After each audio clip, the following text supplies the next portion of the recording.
30,000 feet, a brutal crime was happening in plain sight. 142 passengers, 4 flight attendants, 2 pilots. No one noticed. No one except the man in seat 1A, and he wasn't supposed to be there. Viktor Volkov didn't look like he belonged in coach. The bespoke Italian suit, the geometric tattoo creeping up his neck from the darker corners of Moscow, he was a predator trying to blend in with prey. He should have ignored what he saw 3 rows back, put on his headphones, focused on his business in Chicago. But then the woman looked up, past the flight attendants, past the sleeping air marshal, directly at him. And with her free hand, shielded from the man beside her, she flashed a signal that froze his blood. Not a wave, not a plea, a specific sequence of fingers used in Russian gulags to communicate one thing: imminent death. This suburban mom just used prison code with the deadliest man in the Eastern Bloc. Viktor unbuckled his seatbelt. Flight 402 was no longer routine. Viktor Volkov didn't believe in coincidences. He believed in patterns, in the subtle rhythm of predator and prey that played out in every room he had ever entered. He loathed commercial flights for this exact reason. They were chaotic, uncontrolled environments filled with variables he couldn't account for. His private Gulfstream was currently grounded in Teterboro with a hydraulic failure, forcing him into seat 1A of a crowded Boeing 737. He felt exposed. To calm the instinct to check the exits every 30 seconds, he did what he always did. He dissected the threats around him. His eyes, pale and unblinking, had been picking apart the couple in row 4 long before the hand signal. The man Greg, the flight attendant, had called him, wore the universal uniform of the suburban dad. Beige khakis, a navy polo, a soft, doughy smile that disarmed strangers. But the details betrayed the costume. On Greg's left wrist sat a Patek Philippe Nautilus, a watch worth $60,000, resting against a sleeve that smelled of cheap detergent. His shoes were generic sneakers, but the toes were scuffed deeply, the rubber worn down not from walking, but from dragging, from running, from forcing traction against resistance. Then there was the woman, Maya. She sat with the unnatural stillness of a prey animal hoping the predator would lose interest. She didn't blink enough. Her chest barely rose with her breath, her lungs taking in only the absolute minimum amount of oxygen needed to survive. Viktor's gaze sharpened on her neck. Just below the jawline, a patch of liquid concealer had been applied too thickly. It was a shade too yellow for her complexion, caked on in a rush. Beneath the makeup, Viktor traced the phantom outline of a bruise, finger-shaped, dark, and recent. It was a choke mark. Viktor sighed, the sound lost in the steady drone of the engines. He reclined his seat slightly. He was retired. The business in Chicago was legitimate, steel imports, clean money, lawyers who wore suits instead of wires. He had spent a decade scrubbing his name from the Interpol watch lists. Intervening here meant exposing himself. It meant complications. It meant violence in a metal tube 6 miles above the earth. Not my world, not my problem, he told himself. He closed his eyes, forcing his body to relax, forcing the soldier inside him to stand down. He was going to sleep. He was going to land, take his meeting, and go home. But then he heard it. It was barely a sound, a hiss of air between teeth. Viktor cracked one eye open. Greg had leaned in close to Maya's ear. He whispered something short, no more than 5 words. The effect was immediate and devastating. Maya didn't pull away, she didn't cry out. Her entire body violently shuddered, a spasm of pure nervous system shock that rattled the armrest. It was the reaction of a woman who had just been promised a pain she already knew intimately. Viktor's eyes snapped fully open. The soldier was awake. Viktor didn't need to hear the specific words to understand the dialect. This wasn't a domestic dispute. Domestic disputes were messy, loud, fueled by heat and history. This was cold. This was calculated. This was an extraction. To the rest of the cabin, the couple in row 4 was navigating a stressful travel day. To Viktor, it was a hostage situation playing out in slow motion. He watched Greg's hand rest on the toddler's blanket. It looked protective to the untrained eye, a father shielding his sleeping child. But Viktor saw the tension in the tendons. It was a trigger mechanism. Every time Maya's gaze drifted toward the overhead call button or a passing uniform, Greg's index finger would depress slightly into the soft fabric covering the child's leg. The message was transmitted instantly through the mother's spine. Make a scene, and the child pays the price. Maya was trapped in a cage with invisible bars, constructed entirely of her love for that baby. She couldn't scream. She couldn't fight. Her compliance wasn't weakness, it was a desperate shield. The beverage cart rattled down the aisle, a beacon of normalcy. Maya saw it as a lifeline. As the flight attendant paused at their row, Maya leaned forward. "Water," she croaked, her voice cracking. She lifted a hand to take the plastic cup, deliberately letting her fingers tremble violently, hoping the other woman would see the terror, the unnatural vibration of adrenaline overdose. But the flight attendant just smiled, a pitying, tired smile that crushed Maya's hope instantly. "Oh, honey, you look exhausted," she cooed, bypassing Maya's shaking hand entirely and passing the cup to Greg instead. "Let your husband handle it. You just rest." Greg smiled that sickeningly warm smile, taking the water. "Thank you. She's had a long week." The cart rolled on. The system hadn't just failed her, it had unwittingly become an accomplice. Maya slumped back, the light in her eyes dimming. Then the shift happened. Greg unbuckled his seatbelt. He stood up, adjusting his polo shirt, blocking the aisle. He looked down at Maya, his eyes dead and flat, stripped of the fake warmth he showed the world. He didn't speak, but the command was loud enough to deafen her. "Don't move." He turned and headed for the lavatory at the front of the plane. For the first time in 3 hours, the physical pressure lifted. Maya looked up, frantic, her head swiveling like a trapped bird, realizing the cage door was unlatched for a split second. She didn't look at the sleeping passengers. She didn't look at the flight attendants who had already dismissed her. She turned her head forward, through the gap in the divider curtain, and locked eyes directly with the man in 1A. Victor hadn't looked away. He was waiting. That pressurized cabin, time didn't just slow down, it curdled. Victor didn't blink. A normal man would have offered a polite, confused smile or looked away to avoid the awkward intimacy of a stranger's desperation. Victor offered nothing but the abyss. He held her gaze with a predator's intensity, a silent promise that he was seeing her, really seeing her. He expected her lips to move. He expected the desperate, silent mouthing of the word, help, the universal prayer of the powerless. But Maya didn't mouth a word. That was for amateurs. That was for people who still believed that asking for help would bring salvation. Instead, she shifted the sleeping toddler to her left hip, creating a wall of blankets between her torso and the empty aisle seat. With her right hand, shielded from the sleeping cabin but perfectly framed for Victor's line of sight, she raised her palm. It wasn't the signal for help that had gone viral on TikTok. It wasn't a clumsy wave. Her hand went flat. Her thumb tucked sharply under her palm, and her 4 fingers extended rigid and separated, then twisted slightly inward toward her heart. Victor's blood ran cold. He knew that sign. It wasn't American. It was a relic from the Soviet penal colonies, a gesture known as the Vorkuta silence. It was a code used by political prisoners being transferred between camps, a signal passed through barred train windows to anyone watching on the tracks. It had a specific, terrifying translation. I am a prisoner. I am being moved against my will. I will not survive the destination. The realization hit Victor like a physical blow. This wasn't a domestic abuse case. This woman wasn't just a random victim. She was fluent in the language of the underworld. She hadn't signaled him because he was a man in a suit. She had signaled him because she knew exactly what he was. She had seen the tattoo. She knew she was asking a monster to kill a monster. Before Victor could acknowledge the message, the air in the cabin shifted. Greg was back. He emerged from the lavatory, wiping his hands on his pants. He stopped at row 4, but he didn't sit down immediately. He felt the weight of Victor's stare burning into the back of his neck. Greg turned slowly. Looking up the aisle, straight into the first-class cabin, he locked eyes with Victor. Most men would have withered under Victor's gaze. Greg didn't. A smirk curled the corner of his mouth, arrogant, entitled, untouchable. He reached into his jacket pocket, not for a weapon, but for a leather wallet. He flipped it open for a split second, angling it so only Victor could see the metallic glint of the shield inside. Federal agent. Greg snapped the wallet shut, winked at Victor, and sat back down, draping his arm possessively over Maya's shoulders. Victor sat back, his heart hammering a slow, heavy rhythm against his ribs.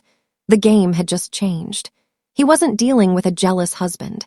He was hunting the United States government. The badge changed the calculus of the entire situation. In the criminal underworld, a federal badge was a nuclear deterrent. If Victor made a scene, he wouldn't just be arrested for assault. His entire carefully reconstructed life would be dissected by the very agencies he had spent millions evading. The smart move, the survival move, was to sit down, order another drink, and let the Fed take his prisoner wherever he wanted. But Viktor Volkov hadn't survived the Siberian winters by playing it safe. He survived by testing the ice before he walked on it. He needed to know if the man behind the badge was as dangerous as the piece of metal suggested. Victor stood up, buttoning his jacket with a casual, fluid motion. He moved down the aisle toward the lavatory, his gait steady, his eyes fixed on the bulkhead ahead. As he passed row 4, the plane banked slightly. It was a minor shift in gravity, but Victor used it. He allowed his weight to shift, driving his shoulder hard into Greg's arm as it rested on the aisle seat. It wasn't a stumble, it was a collision. "Watch it," Greg snapped, his reaction instantaneous. His hand shot out, grabbing Victor's forearm to shove him back. It was a reflexive move, a bully's instinct. But when Greg's fingers closed around Victor's arm, the Fed paused. He expected soft flesh and expensive wool. Instead, he felt something that resembled a steel pipe wrapped in silk. Victor didn't flinch. He didn't pull away. He simply looked down at the hand touching him. Greg leaned in, his voice dropping to a hiss that only they could hear. "Sit down, trash, or you land in handcuffs. You have no idea who you're touching." Victor didn't blink. "My apologies," he said, his voice void of any apology whatsoever. "Turbulence." In that split second of confrontation, while Greg was posturing, Victor looked past him. Maya was staring down at her phone in her lap. The screen was black, powered off to save battery or perhaps by order. But in the dark glass, Victor saw her reflection. She wasn't just pale, she was weeping. Silent, hot tears rolled down her cheeks, her mouth trembling in a silent scream of absolute despair. She knew Greg had the badge. She knew no one would help. Victor pulled his arm free, slowly, deliberately, and continued to the lavatory. He didn't use it. He washed his hands, staring at himself in the mirror. The decision was made. The Fed had made a fatal error. He assumed the badge made him the apex predator on the plane. Victor returned to seat 1A. He didn't look at them again. He pulled out his phone, bypassing the flight's firewall with practiced ease. He didn't call a lawyer. He opened an encrypted messaging app that routed through 3 different countries. He typed 3 words that would seal the fate of everyone on board. The package, O'Hare. 30,000 feet below, a single phone vibrated on the dashboard of a black Chevy Suburban parked in the deepest shadows of O'Hare's parking structure. The screen lit up with the 3 words. The driver, a man with knuckles scarred from years of specialized violence, didn't reply. He didn't need to. He simply turned the key, and the heavy V8 engine rumbled to life, a low growl echoing off the concrete walls. While the cabin of Flight 402 was a vacuum of silent tension, the ground game was a symphony of mechanical precision. Inside the SUV, the team moved with practiced efficiency. There were no frantic shouts, only the metallic clicks of magazines sliding into pistols and the rustle of Kevlar vests being tightened under dark jackets. One man stepped out to the rear bumper, swapping the Illinois license plate for a government-issued placeholder. Stolen, of course. Another was on the phone, his voice a low murmur as he transferred a significant sum of cryptocurrency to a shift supervisor in airport security. The bribe ensured that for the next 20 minutes, the cameras in Sector 4 would suffer a technical glitch. Back in Seat 1A, Victor was calculating the logistics of the extraction. He knew exactly how Greg would play this. A federal agent smuggling a woman against her wouldn't walk through the main terminal. He wouldn't risk a random TSA check or a curious bystander asking why the woman was crying. No, Greg would use the privileges of his badge. He would bypass the jet bridge entirely, flashing his credentials to access the tarmac stairs or the specialized law enforcement bypass, corridors designed for prisoner transport. He would try to disappear into the gray areas of the airport where civilians weren't allowed to look. Victor's thumbs moved across his screen, his expression unreadable. He wasn't guessing, he was directing. Target is federal, armed. Do not approach the arrival gate. He will exit via Service Corridor B near the cargo loading zones. Intercept only when he is in the open. He hit send. The trap was set. The hunters on the ground shifted gears, the Suburban peeling out of the parking structure and heading toward the restricted cargo access roads. On the plane, the cabin lights flickered as the landing gear groaned and locked into place. The pilot's voice crackled over the intercom, cheerful and oblivious to the war that was about to start. "Ladies and gentlemen, we have begun our initial descent into Chicago. Please return your tray tables to their upright and locked positions." Victor felt the drop in his stomach. The plane banked sharply, the city of Chicago rising up to meet them like a sprawling grid of concrete and consequences. The safe zone of the air was gone. The sanctuary of the public cabin was ending. They were descending into the chaos, and Victor knew that the moment those wheels touched the tarmac, the silent game would turn loud. Chapter 5 was over. The violence was about to begin. The wheels hit the tarmac with a screech of burnt rubber that matched the tension in Victor's jaw. The deceleration pressed everyone forward, but while 140 passengers scrambled for their overhead bags, desperate to escape the aluminum tube, row 4 remained seated. Greg didn't move. He sat with the terrifying patience of a man who owned the board. When the line began to clear, he flashed his badge at the lead flight attendant. "Federal transport," he barked, his voice dropping the nice dad facade entirely. "Hold the door. We disembark last. Security protocol." The flight attendant, intimidated and trained to obey authority without question, nodded and blocked the aisle, forcing the last few stragglers to hurry. Victor had already grabbed his leather weekender. He walked past them without a glance, blending into the herd of exiting passengers. But he didn't go far. He stepped into the accordion-like tunnel of the jet bridge and immediately slipped into the shadows of the service alcove near the gate agent's podium. He waited. He watched. 2 minutes later, they emerged. The cabin crew wasn't watching anymore. Greg had Maya by the arm, his grip no longer disguised as affection. His fingers dug into the soft flesh of her tricep, steering her with unnecessary force. Maya's head was down, the baby pressed so tight against her chest it was a miracle the child was still sleeping. Victor saw Greg lean in and shove her forward, his hand pressing into the small of her spine, not a guide, but a weapon. "Walk faster," Greg hissed, the sound echoing slightly in the tunnel. "Or I drag you." Every instinct in Victor's body screamed to end it right there. He could have broken Greg's arm in 3 places before the man could even reach for his waistband. But the airport was a panopticon of surveillance. High-definition cameras tracked every inch of the concourse. An assault here would be recorded, analyzed, and broadcasted within the hour. Victor had to be a ghost. He had to let the monster keep the prey for just a little longer. It was the hardest discipline of the predator, watching the suffering to ensure the kill was clean. He shadowed them from a distance, moving through the terminal like smoke. Greg didn't head for baggage claim. He bypassed the carousel entirely and shoved open a side door marked "Authorized Personnel Only," leading directly to the VIP parking structure. Victor followed, slipping through the door just before it latched. The air in the garage was thick with exhaust and silence.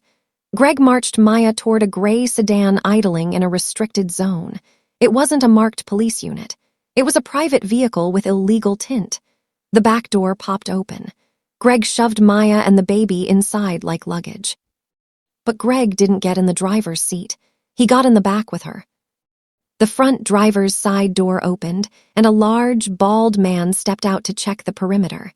He wore a shoulder holster clearly visible over his t-shirt. He wasn't law enforcement. He was muscle, mercenary work. Victor stopped behind a concrete pillar, his eyes narrowing. His intel was slightly off. There wasn't one target. There were 2. The odds had just doubled, and Maya was now trapped in a moving steel box with both of them. The gray sedan peeled out of the concrete structure, merging aggressively into the stream of taxis and shuttles fighting for lane space. Victor didn't run. He walked with terrifying purpose to the black Chevy Suburban idling 3 pillars down. The door was already cracked open. He slid into the backseat, the heavy thud of the door sealing him inside a mobile command center that smelled of leather and gun oil. Target is moving. Gray Ford Fusion. Exit 4, Victor said, his voice devoid of adrenaline. Visual acquired, the driver replied. He didn't turn his head. He simply eased the massive SUV into the traffic flow, slipping 3 cars behind the target, close enough to track, far enough to remain a ghost. For 10 minutes, the pursuit was a silent mathematical equation. They wove through the sprawling arteries of Chicago, the skyline glittering in the distance like a promise the city couldn't keep. But as the miles ticked by, the equation changed. The gray sedan signaled left, taking an off-ramp that led away from the Federal Plaza and toward the south, toward the skeletal remains of the old industrial district. He missed the turn for the field office, the driver noted, glancing at the GPS monitor embedded in the dash. He's heading for the Calumet River docks, Section 8. Victor's jaw tightened. Section 8 wasn't a jurisdiction. It was a graveyard of rusted shipping containers and abandoned warehouses. No federal prisoner was ever processed there. People went to Section 8 to disappear. This wasn't an arrest. It was an execution run. The atmosphere in the SUV shifted from surveillance to combat readiness. Victor reached under the seat and pulled out a lockbox. He keyed in the code, the lid springing open to reveal a suppressed Sig Sauer P226. He checked the magazine, full. He racked the slide, chambered. The mechanical click-clack was the only sound in the vehicle, loud and final. For a brief second, the weight of the gun brought the memory back. It hit him like a physical blow.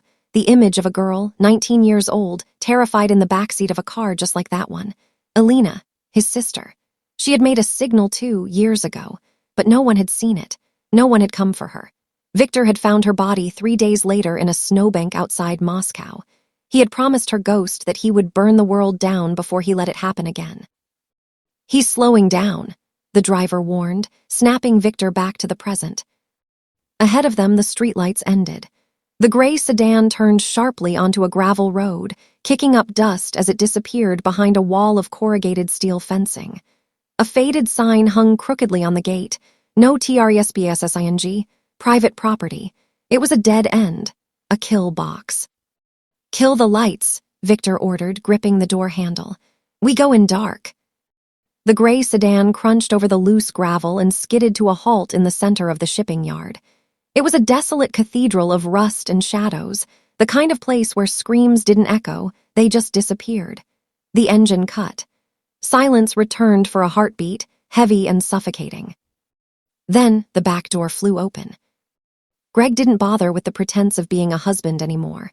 He grabbed a handful of Maya's hair and dragged her out of the backseat. She stumbled onto the gravel, clutching the baby to her chest to break their fall. The child woke instantly, a piercing wail tearing through the night air. It was a sound of pure terror, primal and jagged. Greg didn't flinch. He kicked the car door shut and drew his service weapon, a Glock 19. He pointed it not at Maya, but at the darkness beyond the fence, scanning for witnesses. Satisfied, he leveled the barrel at Maya's head. Get up, he snarled. On your knees, facing the water. Maya sobbed, curling around her child, paralyzed. Greg cocked the hammer. Then, the night exploded. There was no warning, no sirens, just the roar of a V8 engine redlining a split second before impact. Victor's black SUV smashed through the corrugated steel fence like it was made of paper. It didn't break. It accelerated. The massive grille of the Suburban plowed into the side of the gray sedan with the force of a freight train, T-boning the vehicle and shoving it 10 feet sideways into a stack of pallets. Metal screamed against metal. Glass shattered into a million diamonds. The sedan's frame buckled, trapping the driver inside. Greg was thrown off his feet by the shockwave, his gun skittering across the gravel. He scrambled up, disoriented, dust choking the air. Through the cloud of radiator steam and debris, a door opened. Viktor Volkov stepped out of the SUV. He didn't look like the businessman in seat 1A anymore. His jacket was gone. His sleeves were rolled up, revealing the dark ink that spiraled down his forearms. He held the suppressed pistol at a low, ready position, his face a mask of absolute, freezing calm. He looked like the Reaper arriving to collect a debt. Greg scrambled backward, his hand fumbling for his dropped weapon, but he couldn't find it. He did the only thing he knew how to do. He reached for his badge. "Federal agent," Greg screamed, his voice cracking with panic. He held the leather wallet up like a holy symbol. "Drop the weapon, I am a federal agent. You are assaulting a federal officer." Victor didn't even slow down. He walked through the steam, his eyes locked on Greg's throat. "I don't care," Victor said, his voice low and terrifyingly steady. But Greg wasn't alone. From the wreckage of the crushed sedan, the mercenary driver kicked his door open. Blood ran down his forehead, but his hand was steady. He raised a compact subcompact pistol and fired blindly through the smoke. Cracks whip. A bullet tore through the air, grazing Victor's cheekbone. A line of hot blood appeared instantly on his face. Victor didn't flinch. He didn't duck. He simply raised his own weapon. The silent part of the night was over. Now it was war. The bullet's sting on his cheek didn't register as pain. It registered as data. Shooter at 2 o'clock. Inaccurate. Panicked. Victor didn't return fire blindly. He dropped low, using the cover of the steam hissing from the radiator. The mercenary behind the sedan door popped up for a second shot, trying to track him. It was a fatal mistake. Victor didn't aim for the man, he aimed for the door hinge. He fired 2 rounds, thwip, thwip, punching through the thin metal. The mercenary screamed as the rounds fragmented, shredding his leg. He collapsed, his weapon clattering onto the asphalt. Threat 1 neutralized.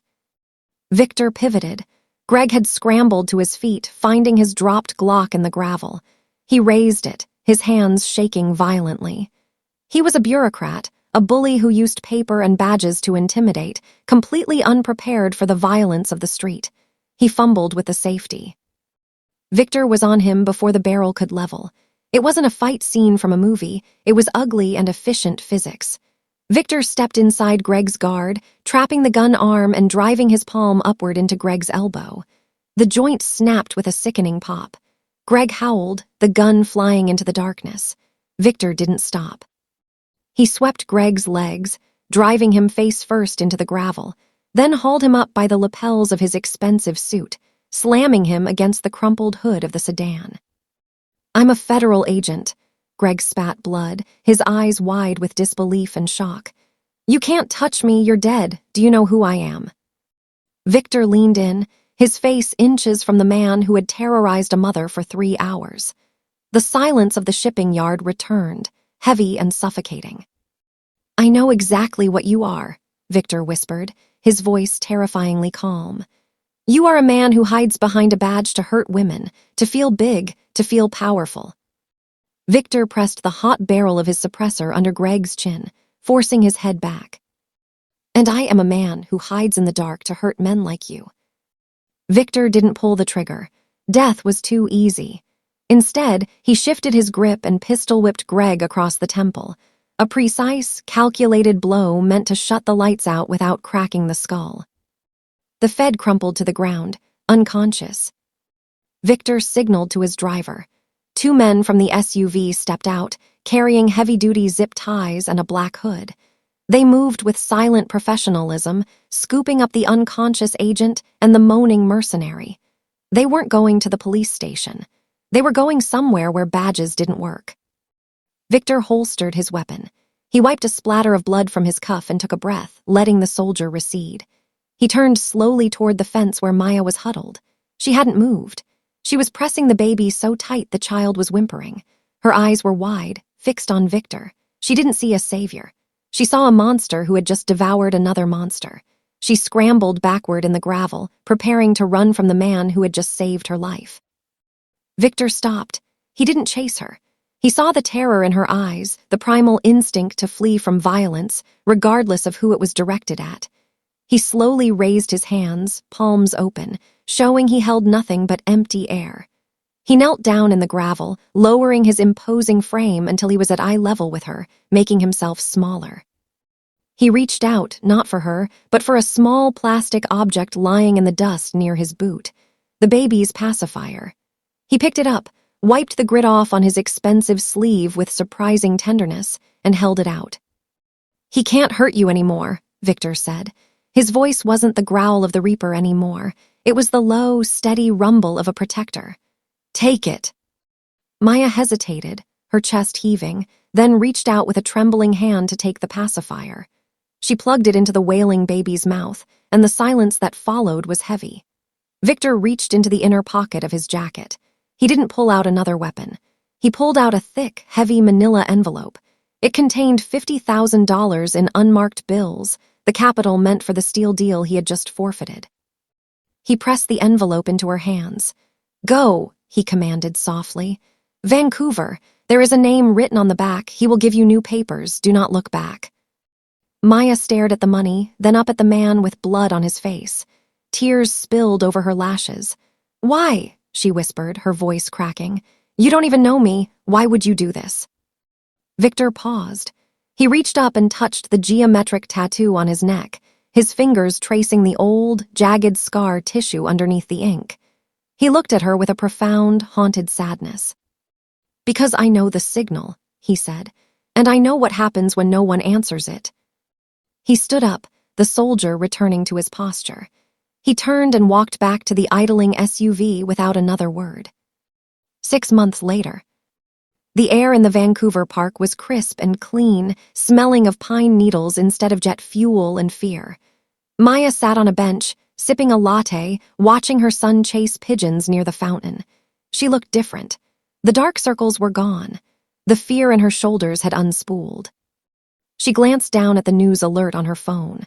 The headline was small, but it made her heart skip a beat. Missing federal agent found bound outside FBI headquarters with full confession TAPED-2 chest. Greg hadn't died. He had been delivered, broken, humiliated, and evidence-wrapped to his own bosses. Justice hadn't just been served, it had been hand-delivered. Maya smiled, a real, genuine smile. A black sedan cruised slowly down the street bordering the park. It was nondescript, with windows tinted too dark for legal limits. It didn't stop.